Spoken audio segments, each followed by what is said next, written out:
surga, terima kasih kalau Kau kumpul, tidak kebetulan sore hari ini Kau telah kumpulkan kami di tempat ini. Kami percaya Tuhan bahwa Engkau ada di tengah-tengah kami. Karena firman-Mu berkata, 2-3 orang berkumpul, Engkau hadir. Di mana sore hari ini kami sudah memuji, memuliakan nama-Mu.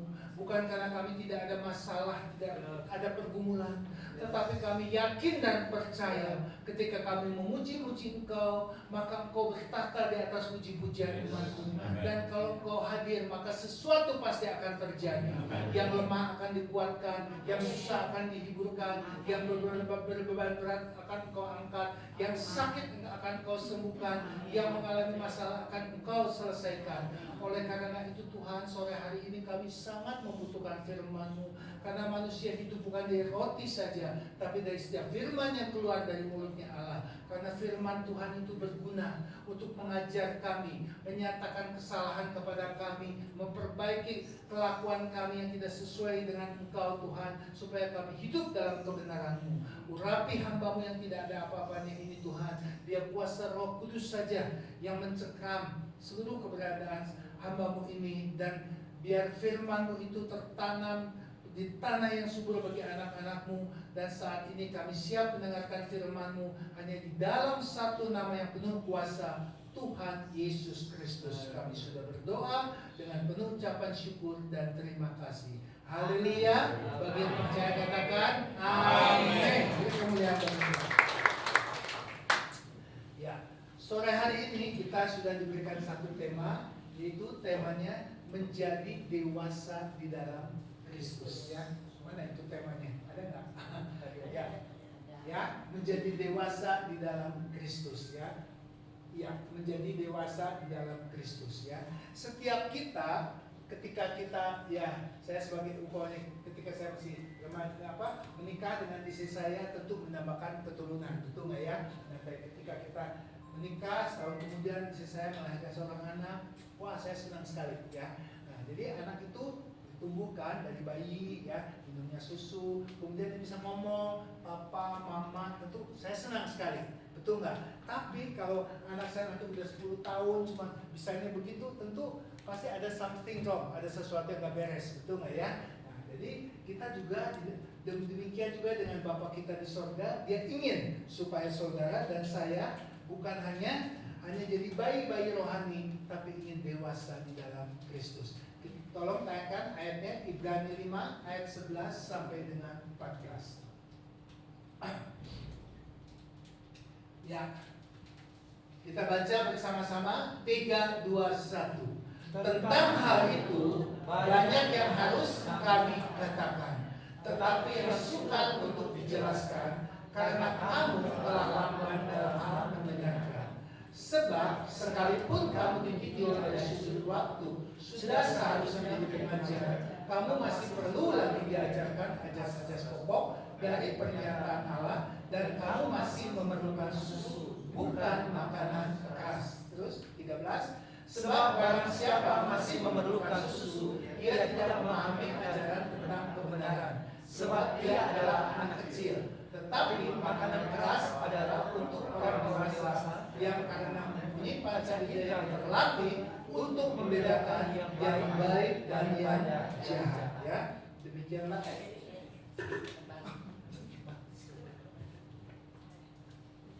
Ya, di sini aja lah. Ini tuh kebalik nggak bisa. Coba di sini aja, ya. Oke. Ya. Jadi kalau kita orang tua yang di dunia aja ingin anaknya menjadi bayi-bayi terus, ingin dewasa, ya, apalagi Bapa kita di sorga, ya. Sebab firman Tuhan mengatakan tadi, mulai dari ayat berapa? 11 tadi. Coba. Tentang hal itu banyak yang harus kami katakan, tapi sukar untuk dijelaskan karena kamu telah lamban dalam hal mendengarkan. Coba kita cek dan dicek diri kita. Sudah berapa lama kita jadi orang Kristen atau orang Katolik atau pengikut Kristus? Sudah berapa lama, ya? Saya bertobat 17 November 1994. Saya latar belakang dari agama Konghucu, ya. Nah, saya menikah dengan istri saya Katolik dengan dispensasi waktu itu, ya. Jadi saya kurang lebih udah 30 tahun kali, ya. Nah, gitu. Nah, jadi firman Tuhan mengatakan tentang hal itu banyak yang harus kami katakan, tapi sukar untuk dijelaskan karena kamu telah lamban dalam mendengarkan. Sebab sekalipun kamu ditinjau di sudah waktu, sudah seharusnya jadi pengajar, kamu masih perlu lagi diajarkan asas-asas pokok dari pernyataan Allah, dan kamu masih memerlukan susu, bukan makanan keras ya. Jadi kalau bayi makanya susu ya, nggak mungkin keripik atau apa yang nggak mungkin. Nah, jadi kita mau cek diri kita ya. Mungkin di antara kita sudah ada yang 10 tahun, 20 tahun, 30 tahun seperti saya jadi pengikut Kristus ya. Tentu Bapak kita di surga juga nggak mau saya ini menjadi bayi-bayi rohani, ingin dewasa di dalam Kristus. Kedewasaan rohani itu bukan dilihat dari umurnya berapa ya, sudah dilihat dari berapa banyak ubannya ya, sudah pakai gigi palsu atau bukan ya. Jadi mungkin ada orang masih muda tapi udah dewasa rohani ya, seperti di Alkitab ada Timotius murid daripada Paulus ya, dewasa ya. Nah demikian juga dengan saudara dan saya.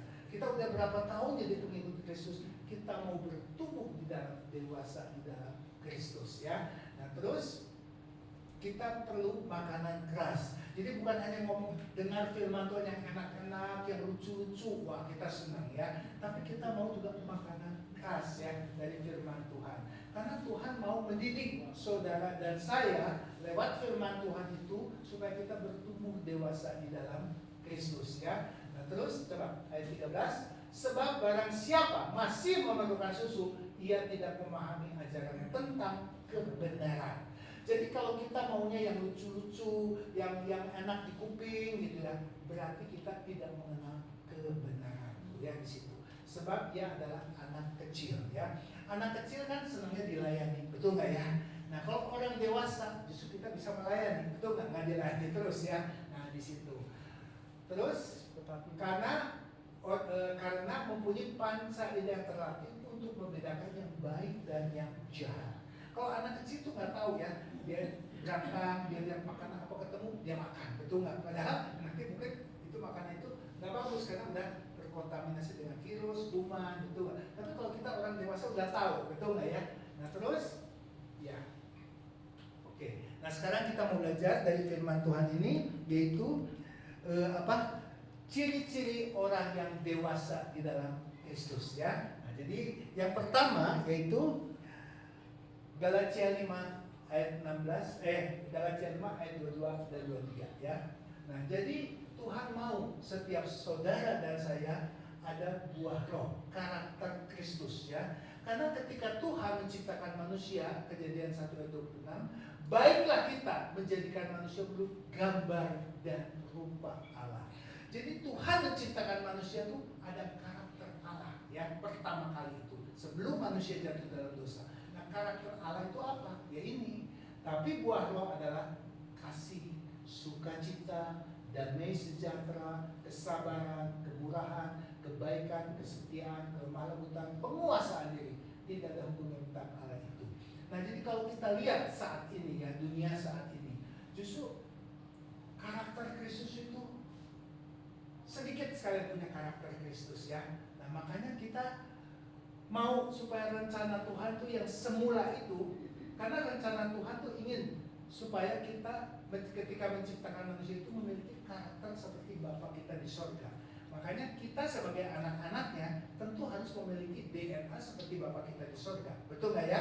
Jadi kalau Bapak Ibu punya anak, kok ini mirip mamanya, mirip papanya, karena memang DNA-nya seperti orang tuanya. Betul nggak ya? Nah demikian juga kita ngaku kita sebagai anak Tuhan, tapi kok dari karakternya banyak ya, kok tidak memiliki karakter seperti Kristus. Nah ini Bapak di sorga itu sedih dong, karena karakternya kok nggak seperti Bapak kita di sorga ya. Makanya kita sebagai pengikut Kristus kita mau belajar ya, karena ini rencana Tuhan dari semula. Tuhan tuh mau saudara dan saya ketika Tuhan ciptakan memiliki karakter seperti Kristus. Ada kasih, sukacita, damai sejahtera, kesabaran, kemurahan, kebaikan, kelemah lembutan dan penguasaan diri ya. Tentu untuk buah itu tidak instan, betul nggak ya? Ketika kita bertobat, saya juga nggak langsung memiliki buah roh ini. Contoh, kalau Bapak Ibu menanam biji mangga, saya ditanam, kok belum berbuah ya 3 hari, ganti lagi pohon durian, biji durian. Kok belum buah lagi, ganti lagi biji alpukat. Nggak bisa ya. Kalau pengen instan, tanam aja toge. kacang hijau. Nah itu cepat ya. Nah jadi memerlukan proses ya. Jadi sudah berapa lama Bapak Ibu dan saya juga, ini firman Tuhan tuh pedang bermata dua ya kepada saya juga. Sudahkah buah roh ini ada dalam diri kita ya? Karena Tuhan tuh sangat rindu menciptakan anak-anak itu memiliki karakter seperti Kristus. Untuk memiliki karakter Kristus itu kita harus mengalami sekolah kehidupan ya. Jadi ketika saya bertobat, roh saya baru, tapi pikiran saya belum baru ya. Nah jadi setiap hari, karena pikiran kita itu kan masih dipengaruhi oleh dunia, betul nggak ya, kita tiap hari. Jadi Tuhan izinkan masalah, pergumulan, tantangan, rintangan terjadi dalam kehidupan saudara dan saya. Tujuannya bukan supaya saya jatuh, bukan, tetapi untuk membentuk karakter-karakter yang ada dalam diri saya. Kata istri saya itu kurang sabar katanya. Makanya saya tuh tiap hari ya dapat karyawan yang bikin kesel melulu. Tuhan berikan aku kesabaran. Jadi kalau saya dikasih yang karyawan yang bikin jengkel, saya masih marah-marah, saya belum lulus, masih di hair. Nah kasih lagi, dapat lagi, nanti supir yang begini, wah saya bikin jengkel, jadi saya mau marah, wah saya masih belum lulus. Jadi saya belum sabar, karena kesabaran itu merupakan buah roh ya. Jadi besi menajamkan besi, manusia menajamkan sesamanya ya. Itu ada di Amsal 27 ayat 17. Jadi setiap saudara dan saya, Tuhan tahu kelemahan saudara dan saya. Karena manusia melihat apa yang dilihat oleh mata, tapi Tuhan melihat hati kita. Jadi saya sering ketipu dan orang mukanya baik, tapi setelah saya dekat-dekat banyak kekurangannya ya, demikian juga. Nah jadi rupanya Tuhan izinkan ya saya menghadapi hal-hal yang gak enak, pergumulan, tantangan untuk membentuk karakter diri saya supaya serupa dengan Kristus ya. Jadi tadi kan kesabaran saya belum lulus, Tuhan kasih lagi tiap hari bantu yang gimana, begini, begitu, isi saya cerewet atau apa ya. Nah supaya saya memiliki buah roh ya. Jadi karena tidak ada satu utas rambut pun yang jatuh tanpa seizin Tuhan ya. Jadi setiap hari Tuhan tahu apa yang belum, karakter Kristus apa yang belum ada dalam diri saudara. Tuhan izinkan semua itu. Makanya kita belajar untuk selalu mengucap syukur ya. 1 Tesalonika 5 ayat 18. Mengucap syukurlah dalam segala hal, karena itulah yang dikehendaki oleh Tuhan. Tapi kita belajar dari bangsa Israel. Bangsa Israel ketika keluar dari Mesir dibawa oleh Tuhan selama 40 tahun, dia setiap hari bersumur-sumur ya. Jadi ngomel melulu. Nah, jadi akhirnya Tuhan kirim urat teduh, betul ya. Nah, dan kita mau belajar jangan seperti bangsa Israel. Jadi kalau kita menghadapi hal-hal yang gak enak setiap hari, pasti ada maksud Tuhan ya di dalam diri kita. Kita belajar karena setiap kita lebih senang dengan janji Tuhan daripada perintah Tuhan, betul nggak? Di sini pasti senangnya dengan janji Tuhan. Kalau perintah Tuhan nggak suka, betul nggak? Saya juga mungkin nggak suka. Contoh, ampunilah musuh. Ini kan perintah Tuhan, ada di Alkitab ya. Senang nggak suruh ngampuni musuh? Senang nggak ibu? Benar nggak? Kalau ada nih tetangga nyakitin ibu, nah suruh ngampuni. Suaminya umpamanya cekelin melulu, KDRT, mau nggak mengampuni? Nggak gampang perintah Tuhan itu ya. Nah jadi kita belajar perintah Tuhan itu berbeda dengan agama-agama lain. Kalau agama lain tuh ya, contohnya nih orang sakit disembuhkan. Agama lain senang nggak? Senang, betul nggak? Diberkati, agama lain senang nggak? Senang. Tapi untuk mengampuni orang yang udah mengecewakan kita, merugikan kita, menghancurkan kita, senang nggak agama lain? Nggak suka, betul nggak? Nah, karena ajaran Tuhan Yesus berbeda dengan mereka. Nah demikian juga dengan kita. Ketika Tuhan izinkan sesuatu terjadi tidak enak dalam diri kita, kita datang kepada Tuhan, betul nggak? Jangan datang kepada manusia. Tuhan, terima kasih untuk ujian yang Kau izinkan dalam kehidupan saya. Pasti ada maksud Tuhan, betul nggak ya? Tapi kalau kita datang kepada Tuhan, maka Tuhan akan memberikan kekuatan kepada kita supaya kita bisa lulus dari ujian-ujian. Jadi kalau udah lulus, Tuhan kasih lagi apa? Nah, apa sukacita. Nah, sukacita ini beda dengan sukacita dunia ya. Sukacita itu tidak identik dengan tertawa, apalagi kalau tertawa sendiri ya, lain ya. Nah, sukacita di sini yang memancar dari dalam keluar.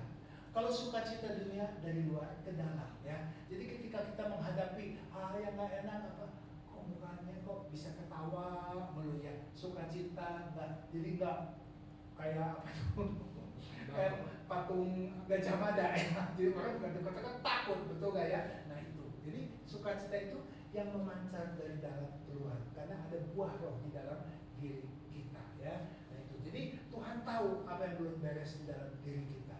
Makanya kita mau bertumbuh setiap hari supaya kita dewasa di dalam Kristus. Tuhan senang sekali karena satu hari kelak Tuhan tuh akan menjemput saudara dan saya seperti Wahyu tadi saya bilang. Wahyu berapa coba?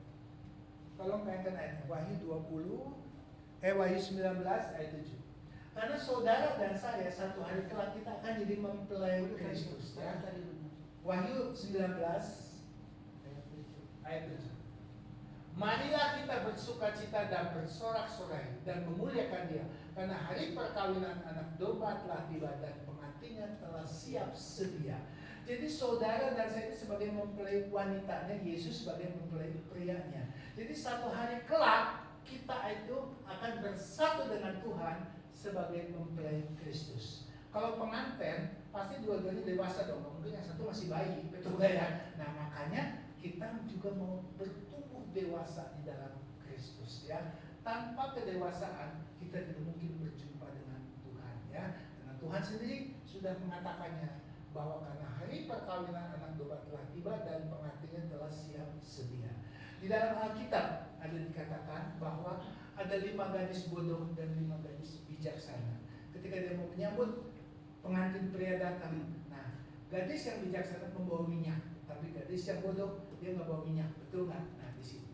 Jadi setiap kita harus mau bertumbuh dewasa di dalam Kristus. Dewasa itu artinya tadi saya katakan memiliki buah roh di dalam kehidupan saudara dan saya ya. Tadi saya katakan saya pernah nanam pohon mangga ya. Udah berbuah tuh ya, 6 tahun, 7 tahun ada buahnya, betul nggak ya? Nah Tuhan juga cari buah di dalam kehidupan saudara dan saya ya.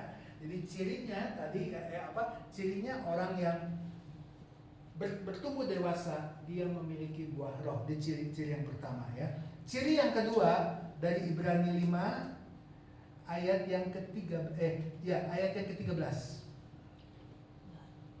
Tadi Ibrani 5 ayat yang ke-13. Ya.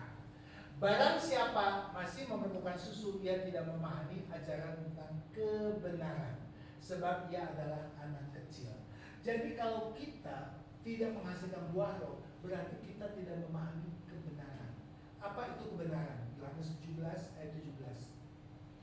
Yohanes 17 ayat 17. Firman-Mu adalah kebenaran ya. Nah, jadi kuduskanlah mereka dalam kebenaran, firman-Mu adalah kebenaran. Jadi Alkitab firman Tuhan ini merupakan GPS bagi saudara dan saya. Jadi dulu saya nggak pernah baca Alkitab ya, istri saya belum pernah baca.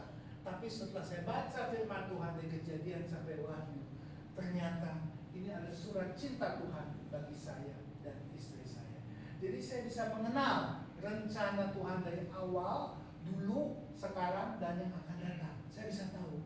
Nah makanya Bapak Ibu juga tiap hari harus baca firman.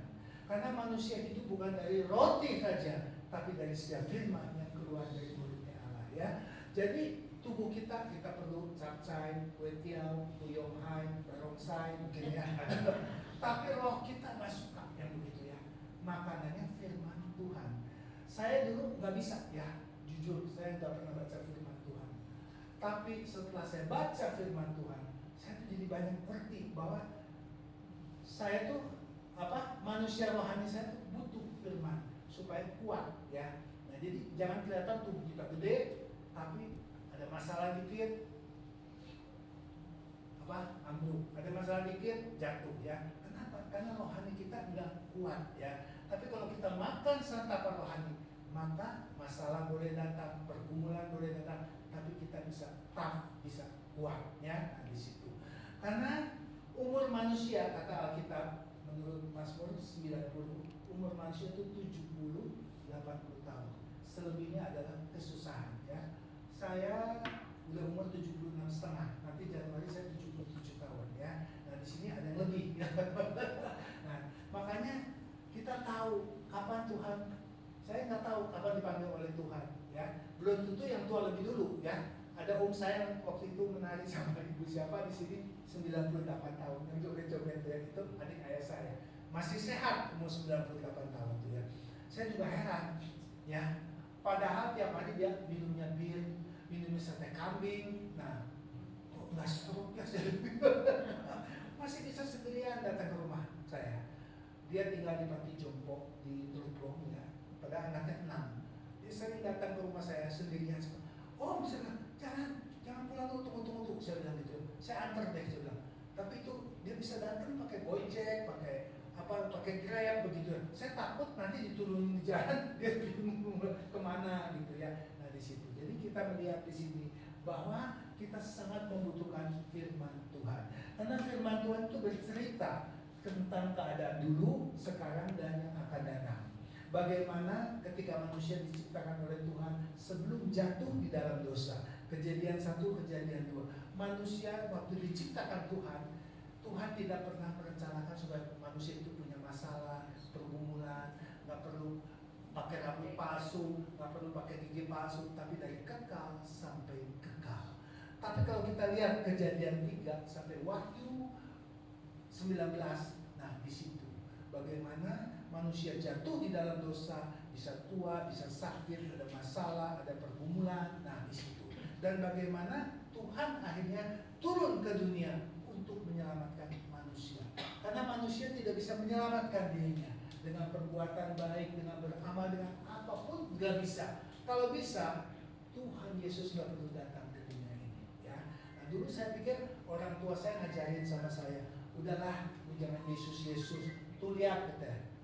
Si ini juga ke gereja melulu, tapi kok punya will, tuh lihat ke gereja melulu, tapi dia begini, begitu, begini ya. Nah, jadi ayah saya ngajarin sama saya. Ayah saya tuh ketua agama Konghucu ya di Tasik. Jadi saya pikir ya udahlah, orang tua saya masa ngajarin saya nggak benar. Jadi saya taat sama orang tua.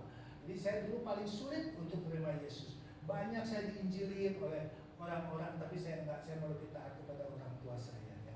Tapi Tuhan tuh sungguh luar biasa ya. Ketika saya menikah dengan istri saya punya anak 3, laki perempuan. Istri saya mendoakan saya tiap hari dia doain.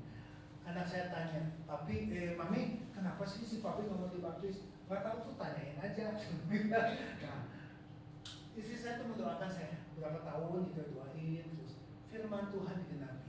Di Kisah 16 ayat 31 mengatakan, 1 orang bertobat, seisi rumah diselamatkan. Saya bersyukur ya, akhirnya saya bisa mengenal Tuhan. Kalau saya bisa mengenal Tuhan, bukan karena Tuhan yang bukan karena saya pilih Tuhan, bukan, tapi Tuhan yang memilih saya. Karena Yohanes 15 ayat 16 mengatakan, bukan kamu yang memilih aku, tapi akulah yang memilih kamu, supaya kamu pergi menghasilkan buah roh, dan buahmu itu tetap, supaya apa yang kau minta kepada Bapa diberikan kepadamu. Jadi saya bersyukur kalau saya dipilih oleh Tuhan Yesus. Jadi Bapak Ibu ini ada the chosen people, orang-orang pilihan Tuhan. Tuhan mau supaya kita bertumbuh dewasa di dalam Kristus, supaya kita tidak mudah tadi diombang-ambingkan oleh rupa-rupa pengajaran ya. Nah, kalau kita dewasa kan kita bisa membedakan mana yang baik, mana yang jahat, betul nggak ya? Nah di situ. Jadi ketika saya bertobat, saya nggak mau hidup saya jadi orang pengikut yang begini-begini aja. Saya mau bertumbuh dewasa di dalam Kristus. Jadi saya waktu itu kursus evangelisasi ya di Sipina, kemudian waktu itu disuruh pelayanan ya. Tapi akhirnya dia bilang, kamu mesti belajar dulu. Belajar gimana? Jadi akhirnya saya belajar, akhirnya saya mulai pelayanan. Padahal dalam benak saya tuh nggak ada cita-cita untuk jadi pewarta seperti sekarang tuh nggak ada ya. Saya seorang pengusaha gitu ya. Tapi Tuhan punya rencana yang lain bagi saya ya. Jadi saya sering akhirnya dipakai oleh Tuhan untuk melayani. Saya pernah pergi ke Tarakan 3 kali, ke Balikpapan, ke Palangkaraya, masuk ke pedalaman, ke Samo, kemana saya sudah pernah, Manokwari, ke Manado juga beberapa kali saya. Terus ada banyak deh ya, ke Medan, kemana, ke Guangzhou, ke Perth, Sydney, kemana saya sudah pelayanan. Ya, saya pelayanan di Katolik Karismatik ya, nah itu. Nah jadi sekarang kita mau belajar ya dari firman Tuhan ini bahwa setiap saudara dan saya kita perlu bertumbuh dewasa di dalam Kristus ya. Jadi karena kalau kita nggak bertumbuh, berarti kita tidak mengerti kebenaran, tidak memahami firman Tuhan ya. Firman Tuhan itu adalah Alkitab ini ya, dia merupakan GPS, petunjuk bagi saudara dan saya ya. Tadi saya katakan manusia lebih senang janji Tuhan. Kalau Tuhan udah berjanji pasti digenapkan. Tapi Tuhan lebih senang perintah Tuhan. Apa itu dosa? Dosa itu melanggar perintah Tuhan, bukan makan buah pohon pengetahuan yang baik dan jahat, bukan melanggar perintah Tuhan. Di Tuhan memberikan perintah kepada Adam dan Hawa, semua pohon dalam taman ini boleh kau makan kecuali satu. Jadi ketika Adam dan Hawa makan buah itu, dia jatuh di dalam dosa. Nah, dosa membuat manusia menjadi menderita, menjadi tadinya nggak bisa sakit, nggak bisa ada masalah, nggak ada pergumulan. Sekarang setiap hari kita lihat masalah, pergumulan, betul nggak? Ada perang, ada apa? Manusia bisa tua, bisa sakit, bisa stres. Nah, tapi rencana Tuhan tidak pernah gagal ya. Dia kirimkan Yesus Kristus ke dunia ini 2000 tahun yang lalu, lahir, mati, bangkit, naik ke surga. Dia tidak tinggalkan saudara dan saya sebagai yatim piatu, tapi dia berikan kepada saudara dan saya seorang penolong yang lain, yaitu Roh Allah, Roh Kudus. Roh Allah itu adalah pribadi Allah sendiri.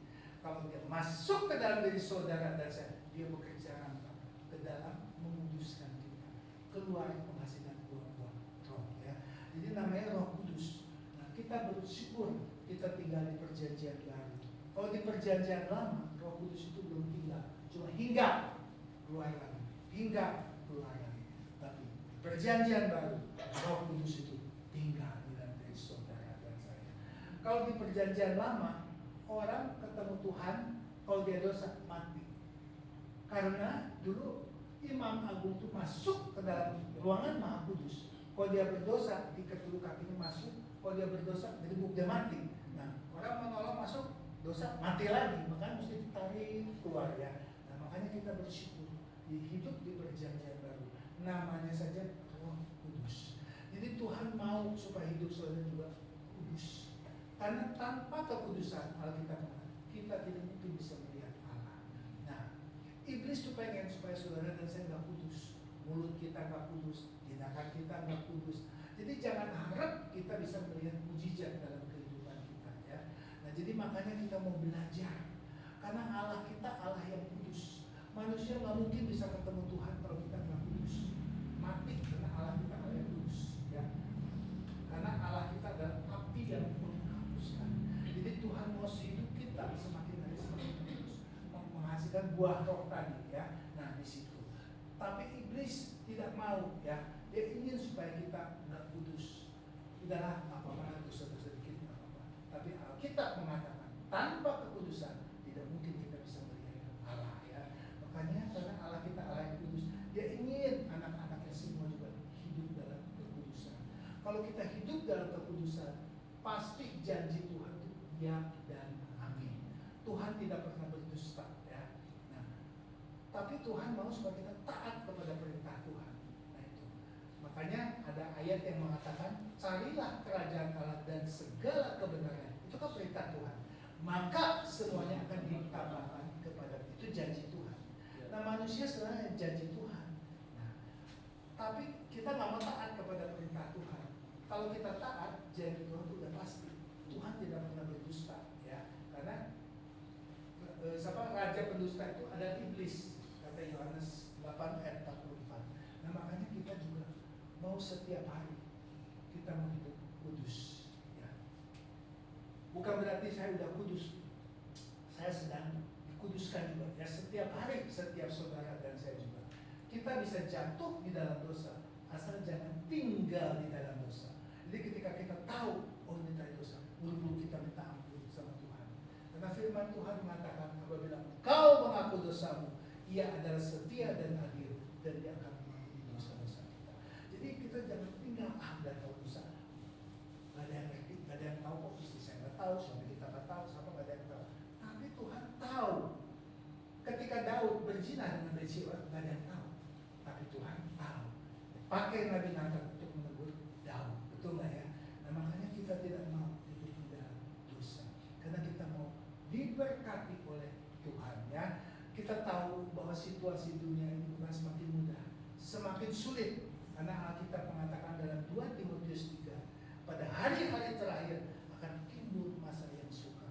Situasi boleh sukar, situasi boleh sulit, tapi kalau kita taat kepada perintah Tuhan, Tuhan pasti akan bekerja bagi saudara dan saya. Amin.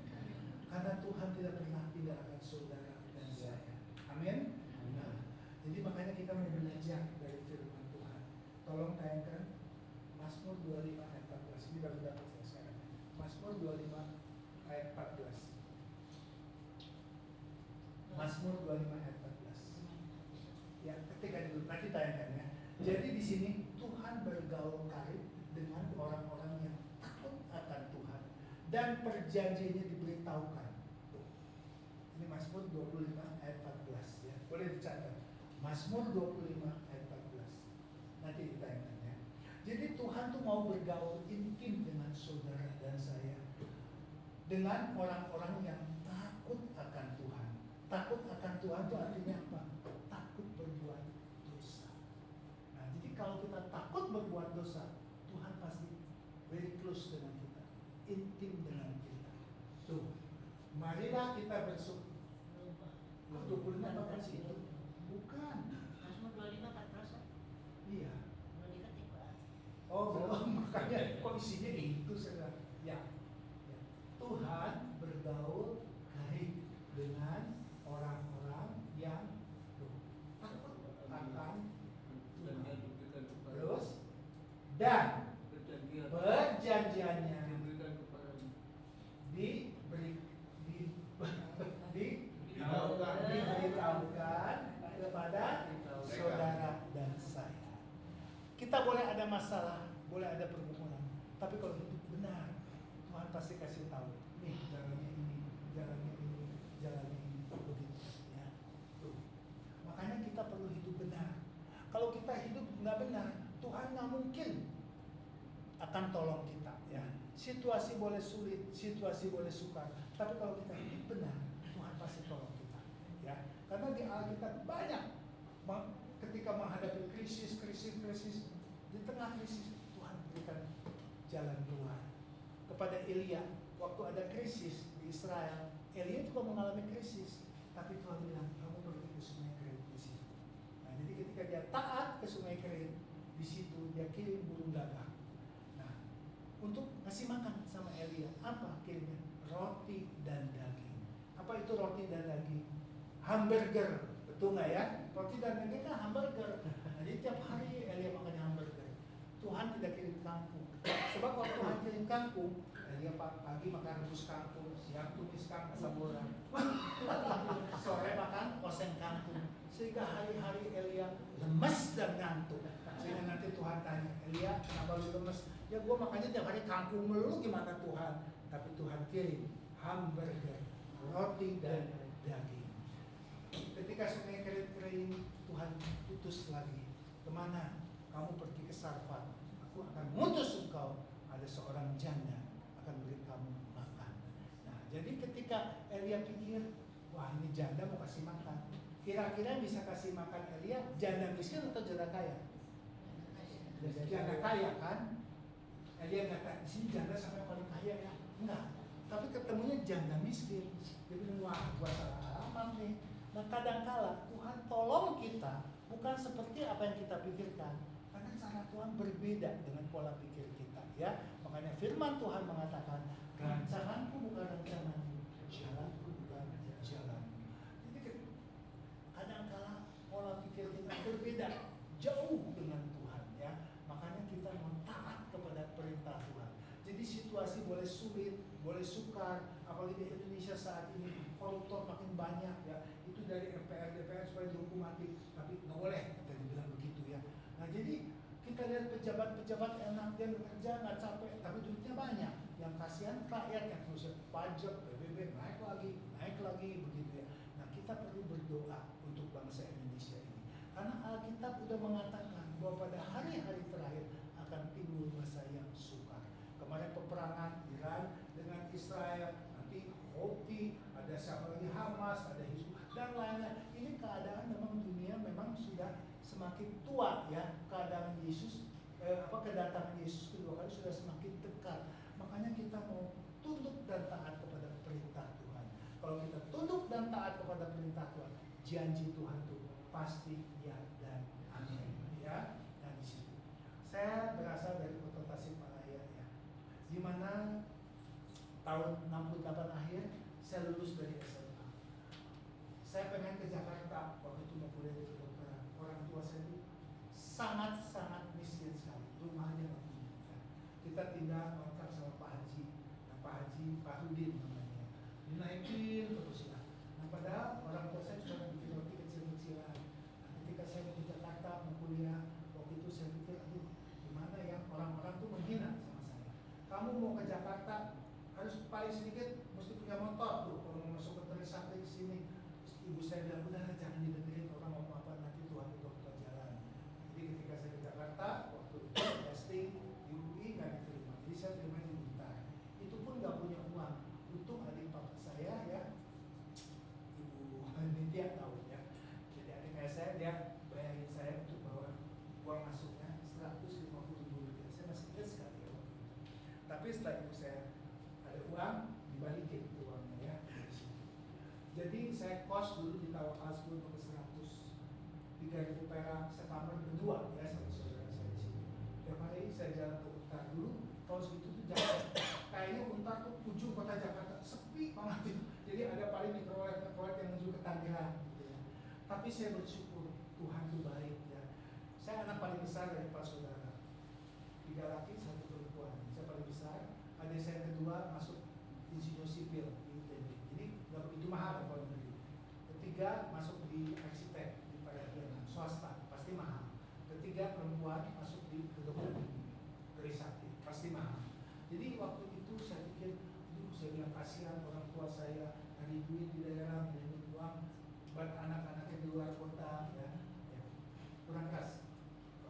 Jadi waktu itu orang tua saya tiap bulan kirim uang ya, untuk saya 7.000 rupiah cukup. Kurang kas. Yang belakang ada kata-kata. Oh belakang nggak dengar. Oh lupa dari cekakinnya. Jadi orang tua saya tiap bulan kirimin buat saya 7.000, itu cukup ya, karena kos kan 3.000. Iya betul, sekamar berdua ya. Jadi cukup buat makan apa semuanya itu. Tapi ketika adik-adik saya pada kuliah lagi kan berat, betul nggak? Setempo kiriman uang juga sempat telat ya. Nah dikirimnya tuh. Tapi saya waktu itu berdoa sama Tuhan. Tuhan supaya saya bisa cari uang sendiri. Jadi waktu itu ada saudara saya, dia pulang dari Hong Kong, tinggal di Keramat. Dia bilang, Pak Arianto kamu kan dari Tasik, ya kenapa kok? Saya bilang, tolong, banyak kolom kan di Tasik, paket yang diukir-ukir gitu. Ya udah kenalin kok. Jadi waktu itu dia pesen sebulan 1.000, 2.000, 3.000 sampai 5.000 pasang. Harga satu pasang 2.750 perak ya. Saya nggak minta komisi sama dia ya. Tapi yang pabrik kesenangan dia, karena sebulan 5.000 Januari, 5.000 Februari, terus gitu ya. Jadi ketika dia yang kasih komisi sama saya 150 perak. Jadi sebulan berapa? 7.500. Pada orang tua saya kirim sama saya 7.000. Tuhan udah kasih lebih. Jadi doa saya udah dikabulkan oleh Tuhan. Ya.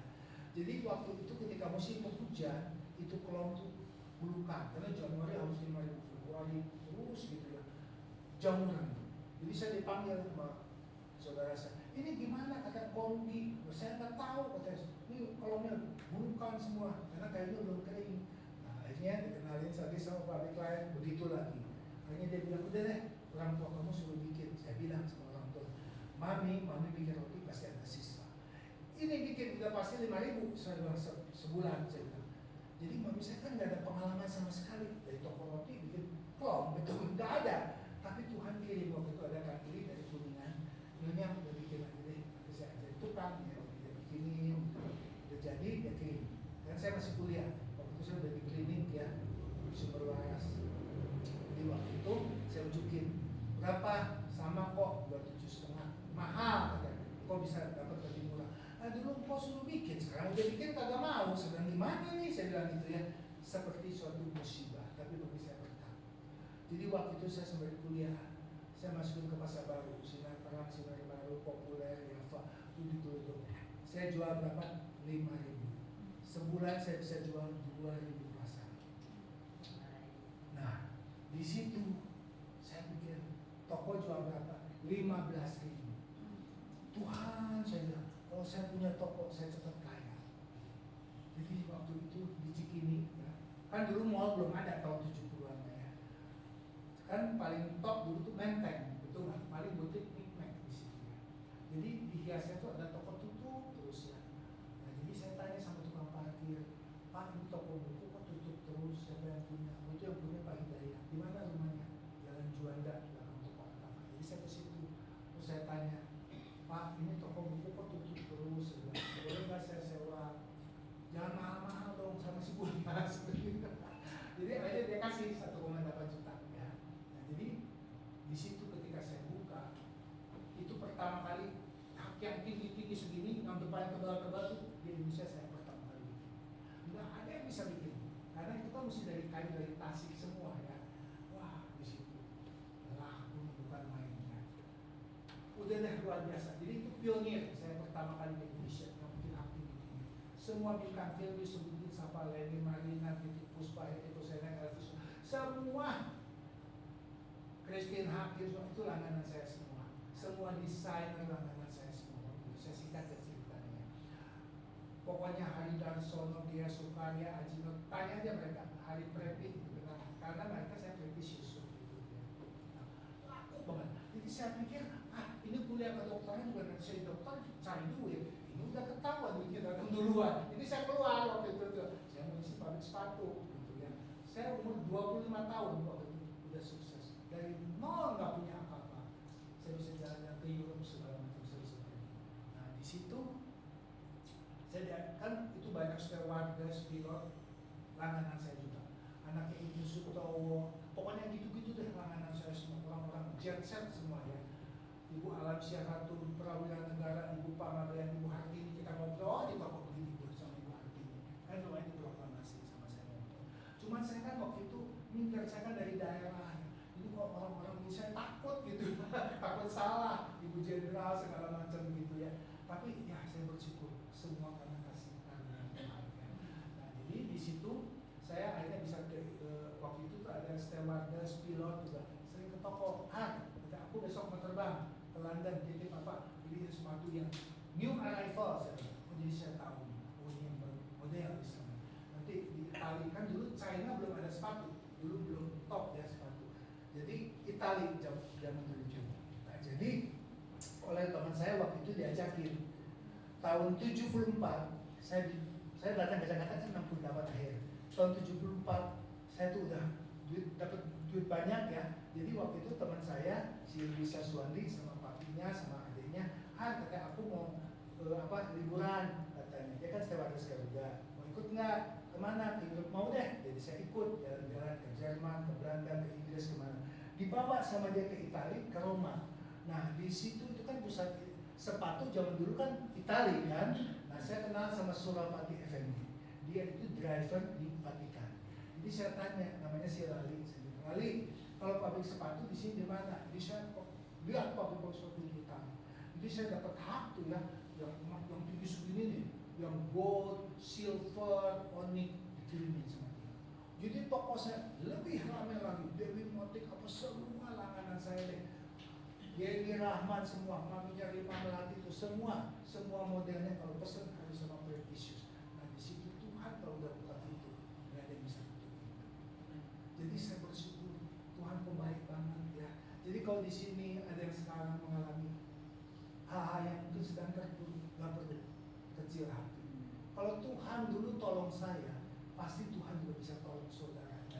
Betul, amin. Kan Tuhan yang sama. Yang penting kita harus taat kepada perintah Tuhan. Itu kuncinya. Tanpa ketaatan kita tidak mungkin bisa melihat janji-janji Tuhan dengan dalam kehidupan saudara dan saya. Jadi kita jangan kompromi dengan dosa. Jangan. Justru Tuhan mati untuk dosa-dosa saudara dan saya. Kalau kita hidup benar di hadapan Tuhan, situasi boleh sukar, situasi boleh sulit, tapi Tuhan tetap bisa buka jalan. Dunia boleh krisis, tapi ketika kita berdoa, nggak pernah suara dari sorga. Sorry ya Pak Haryanto, ini di sorga itu lagi krisis. beras naik, ini sekarang nggak ada ya. Jadi walaupun dunia krisis, surga tidak pernah krisis. Kalau Tuhan dulu buka jalan bagi saya ya, bagaimana dulu itu stewardess kalau mau berangkat, aku besok mau ke Bombay. Di Bombay ada apa? Kulit ular kan? Jadi kulit ular kobra tuh segini ya, merah, hijau, kuning, biru segala macam. Dulu di Indonesia nggak ada yang bisa bikin, di tips, bisa bikin sepatu, bikin tas. Zaman dulu tuh itu nggak ada yang bikin. Saya yang pertama kali bikin di Indonesia. Aku ini pejabat kayak gitu kan semua senang, semua warna dia mau beli, betul nggak ya? Nah di situ. Nanti dia bilang besok aku mau ke ini, mau titip apa? Di sana apa saya kagak tahu. Dan dia kan yang sering bolak-balik, setiap hari kan tahu ya. Nah jadi saya jualan barang-barang dari Itali. Nanti dia bilang, ini ada troli, ada lampu ini, onik ini itu, segala macam ada. Nah satu kali ada langganan saya namanya Dewi Panjaitan, sekarang tinggal Jalan Cendana. Dulu di pokoknya sebelah Tutut deh rumahnya di situ ya, dulu di situ. Ntar sore gua nih mau arisan sama Tutut, lu punya barang apa? Saya unjukin, itu ya foto-fotonya. Dibeli semua sama dia, tapi harus kirim pakai mobil tertutup. Aduh saya nggak mau ke rumah Tutut, takut Jadi mami saya waktu itu kirim ke sana, tungguin lama, udah dibeli semua, bayar lunas ya. Jadi kita lihat ya, situasi boleh sulit. Dulu saya kan benar-benar deh, rumah aja nggak punya, sama si kos-kos kesana kesini ya. Tapi ketika Tuhan buka jalan, yang penting kita harus tutup dan taat kepada perintah Tuhan. Kalau kita taat, bagi Tuhan tuh tidak ada perkara yang mustahil. Amin. Jadi Tuhan tuh mau kita bertumbuh dewasa di dalam Tuhan. Karena Tuhan bergaul kait dengan orang yang takut akan Dia. Takut tuh kalau kita baca di Alkitab ada 3 ya. Takut tuh ada 3. Jadi kita mesti tahu takut yang mana. Adam dan Hawa ketika jatuh dia takut kan sembunyi. Nah itu takut yang negatif. Kalau takut yang normal, ibu-ibu nih, bu naik dong ke atas, itu paling dong ngeri, itu normal. Kalau nggak ibu naik lebih tinggi lagi, jangan diusir ya. Nah takut akan Tuhan ini artinya fear of God, takut berbuat dosa. Itu ada di Amsal 8 ayat 13. Amsal 8 ayat 13 ketika dia takut akan Tuhan, yaitu saya ringkas, takut berbuat dosa. Nah itu ada takut akan Tuhan. Jadi kalau disuruh berbuat dosa, pokoknya tidak. Nah itu takut akan Tuhan ya. Jangan seperti Ananias dan Safira, dia nggak takut akan Tuhan, bohong. Nah di situ Amsal 8 ayat 13. Itu takut akan Tuhan. Jadi kalau kita baca Alkitab, takut itu takut yang mana ya? Jemaat perdana di Kisah 2, maka ketakutan. Nah itu takut yang positif ya, takut akan Tuhan. Amsal 8 ayat 13 ya. Pokoknya takut, saya ringkas, takut berbuat dosa. Nanti ditanya ya, Amsal 8. Nah takut akan Tuhan apa itu ya, nanti di situ. Tadi saya baru ciri yang kedua ya. Jadi orang yang dewasa dia memiliki buah roh. Yang ketiga yaitu yang kedua tadi, hidup dalam kebenaran, hidup sesuai dengan firman Tuhan. Apa yang Tuhan suruh itu lakukan. Itu artinya hidup dalam kebenaran. Takut akan Tuhan ialah membenci kejahatan. Aku benci kepada kesombongan, kecongkakan, tingkah laku yang jahat, dan mulut yang penuh tipu muslihat. Saya ringkas semua, takut berbuat dosa ya. Nah, itu, ya. Kemudian ciri yang ketiga yaitu orang yang dewasa, tadi dari Ibrani 5 ayat 14. Orang yang dewasa dapat membedakan yang baik dan yang jahat ya. Kalau anak kecil kan nggak tahu, benar nggak, dia apa dia masukin mulut, kan dia nggak bisa bedain.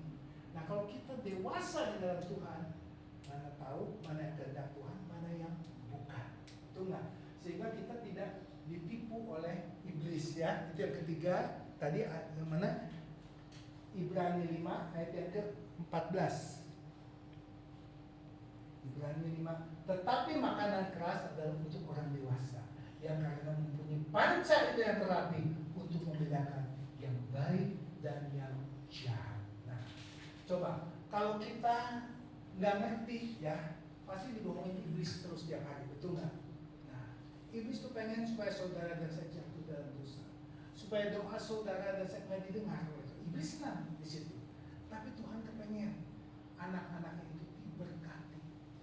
Betul nggak? Tuhan tuh senang. Malah dia bergirang kalau saudara saya diberkati. Bukannya sedih ya. Nah, makanya kita harus dewasa di dalam Kristus ya. Jadi untuk dewasa kan tadi saya bilang harus jadi pelaku-pelaku firman Tuhan, supaya buah roh itu nampak dalam kehidupan saudara dan saya. Ada kasih, sukacita, damai sejahtera, kesabaran, kemurahan, lemah lembutan, dan itu tadi ya, kesetiaan segala macam. Galatia 5 ayat 22 23. Nah, untuk bisa berbuah itu nggak instan, pasti butuh waktu ya. Sudah berapa lama kita jadi pengikut Kristus? Adakah buah roh itu nampak dalam kehidupan kita? Kalau belum, kita mau bertobat. Karena pertobatan itu Tuhan senang. Kita minta ampun sama Tuhan, maka kita menjadi anak-anak yang taat, supaya buah roh itu nampak dalam kehidupan saudara dan saya. Kita nggak tahu kapan akan dipanggil oleh Tuhan. Betul nggak ya? Kita nggak tahu. Belum tentu yang lebih tua dipanggil. Tadi umur saya 98 belum dipanggil, betul nggak? Nah, malah yang lebih muda ada yang lebih dulu, betul nggak ya? Makanya kita mau persiapkan diri kita. Kita mau dewasa di dalam Kristus. Karena kedewasaan itu yang dicari oleh Tuhan. Dari Wahyu 21 ayat 7 itu kita akan menjadi mempelai Kristus, betul nggak ya? Jadi kita harus dewasa di dalam Tuhan ya. Nah, jadi pada sore hari ini kita sudah belajar bahwa iblis tuh nggak senang kalau hidup kita memiliki karakter Kristus. Maunya supaya kita satu sama lain berantem, makanya gereja-gereja pada pecah lagi, saling menjelekkan, ini itu, betul nggak? Itu tipu muslihat dari iblis ya. Tapi Tuhan mau supaya kita bersatu. Kita ini tubuh Kristus. Jadi beda-beda, ada netlinking, ini ya, supaya kita bersatu semuanya. Tapi iblis mau supaya kita saling berantem, menjelekkan satu sama lain. Itu iblis. Tapi Roh Kudus mempersatukan. Jadi kalau kita ada orang jelekin ini, kita bisa bedain ini dari iblis atau bukan. Betul nggak ya? Nah, apakah ini dari Tuhan? Nah, kalau dari iblis kita tolak dalam nama Yesus. Tapi kalau dari Roh Kudus kita mau taat, gitu ya, supaya kita satu sama lain saling bergandengan tangan. Karena kita semua adalah tubuh Kristus. Yesus adalah kepala. Ya, kita nggak perlu iri dengan karunia yang Tuhan berikan kepada Jonathan, suaranya bagus ya, kepada Jack di saat kita main keyboard. Nah, saya mau ikut kur di gereja sama Jason. Ini Pak Haryanto kok nyanyi kok suara turun naik cuma. Nah, saya bilang, jadi gimana dong nyanyinya saya? Ini mesti pelan-pelan, mengapa? Udah saya nggak mau ikut kur lagi. jadi kalau Pak Haryanto nyanyi keras, jadi orang lain ikut kepengaruh, kata dia bilang. Udah deh, mungkin talenta saya bukan nyanyi, saya bilang ya, Jonathan yang talenta nyanyi, mungkin Tuhan kasih saya talenta yang lain, jadi suruh khotbah ini gitu ya, ya udah, nah di situ. Jadi sore hari ini kita sudah belajar bahwa setiap kita Tuhan mau supaya kita dewasa dalam Kristus, karena dengan kedewasaan berarti hidup kita berbuah. Di mana di Yohanes 15 Yesus mengatakan, akulah pokok anggur, saudara dan saya adalah ranting-rantingnya. Setiap ranting yang tidak berbuah dipotong, dibuang ke dalam api. Tapi setiap ranting yang berbuah akan dibersihkan supaya berbuahnya lebih banyak. Amin. Jadi kita mau berbuah bagi Tuhan Yesus. Tuhan senang kalau hidup saudara ada karakter Kristus.